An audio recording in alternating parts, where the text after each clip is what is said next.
ഞങ്ങളുടെ വീട്ടിലുണ്ടായ ചാമ്പങ്ങ കുറേ നാളായി ഞങ്ങൾ ആഗ്രഹിച്ചിരിക്കുന്നത് ഞങ്ങളുടെ ചാമ്പയൊന്ന് കായ്ക്കാൻ വേണ്ടി. അപ്പോൾ കായ്ച്ചപ്പോൾ ഇത്രയും സുന്ദരിമാരായ ചാമ്പങ്ങ കിട്ടിയത്. നല്ല അടിപൊളി. ചിലതിനകത്ത് കുരുവുണ്ട്, ചിലതിൽ കുരു ഇല്ല. ഇതുണ്ട്, എന്ത് രസമാണ് കാണാൻ. നല്ല മുഴുത്ത പ്രത്യേക ഒരു വെറൈറ്റി. കുരു ഉണ്ടോയെന്ന് നോക്കട്ടെ.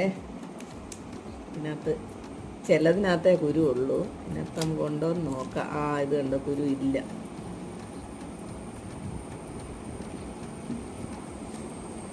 തിന്നാനും നല്ല മധുരമാണ്. നല്ല മധുരമുള്ള ചാമ്പങ്ങ. ഇതിലും കുരു ഇല്ല.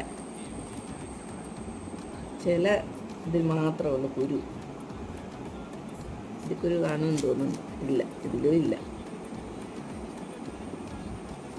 കുരുവില്ലാത്ത ചാമ്പങ്ങ. ചിലത് മാത്രം കുരു ഉള്ളൂ. ഇതിനകത്തുണ്ടോ? ഇതിനകത്ത് കുരുവുണ്ട്. കണ്ടോ, അത്ര നല്ല ചാമ്പങ്ങ. അത് നല്ല